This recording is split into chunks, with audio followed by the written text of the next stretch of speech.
अस्सलामु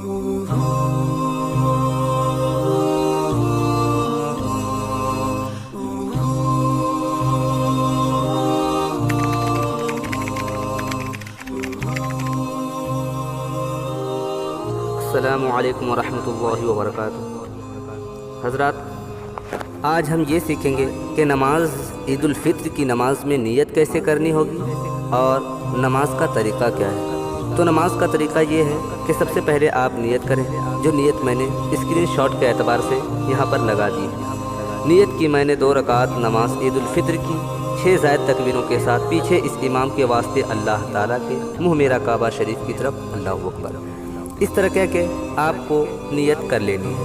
नियत करने के बाद आप नाप के नीचे हाथ बांध लें। उसके बाद इमाम सना पढ़ेगा और सना पढ़ने के बाद फिर 3 तकबीरें होगी और वो इस तरह होगी कि सबसे पहले इमाम तकबीर कह के हाथ नीचे छोड़ देगा। आपको भी तकबीर कहनी है, हाथ को कानों की लौ तक ले जाना है और सीधा नीचे छोड़ देना है। दूसरी तकबीर होगी, इसी तरह हाथ को उठाना है और छोड़ देना है। तीसरी तकबीर होगी, हाथ उठाना है और नाफ के नीचे बांध लेना है। उसके बाद इमाम क़िरात करेगा, यानी कोई सूरत, सूरह फातिहा और कोई सूरत पढ़ेगा।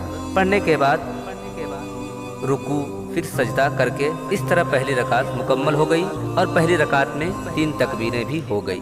अब दूसरी रकात के लिए आप जब खड़े होंगे, खड़े होने के बाद इमाम क़िरात करेगा, यानी सूरह फातिहा और कोई सूरत पढ़ेगा। सूरत पढ़ने के बाद रुकू में जाने से पहले, याद रखिए, रुकू में जाने से पहले ये 3 तकबीरें होगी और इस तरह होगी। पहले की रकात में 3 तकबीरें हो चुकी थी, अब यहाँ दूसरी रकात में जो 3 तकबीरें होगी वो इस तरह होगी कि रुकू में जाने से पहले इमाम जब क़िरात यानी सूरह फातिहा और कोई सूरत पढ़ने के बाद जब इमाम रुकू में और आप रुकू में जाएंगे तो जाने से पहले आप ये 3 तकबीरें मुकम्मल करेंगे। और इस तरह के जब रुकू में जाने से पहले इमाम तकबीर कहेगा तो आपको भी तकबीर कह के हाथों को कानों की लौ तक ले जाना है और लाके सीधा नीचे छोड़ देना है। फिर दूसरी तकबीर होगी, इसी तरह हाथ को कानों की लौ तक ले जाना है और सीधा नीचे छोड़ देना है। फिर तीसरी तकबीर होगी, तकबीर कहेंगे और कानों की लौ तक हाथ ले जाएंगे और फिर लाके सीधा नीचे छोड़ देंगे। चौथी तकबीर जैसे होगी आपको हाथ नहीं उठाना है, बल्कि तकबीर कहते ही सीधा रुकू में चला जाना है और इस तरह आपकी दूसरी रकात भी हो जाएगी। फिर यहाँ से आगे की नमाज बाकी दूसरी नमाज़ों की तरह अदा की जाएगी। अस्सलामु अलैकुम वरहमतुल्लाहि वबरकातुहू।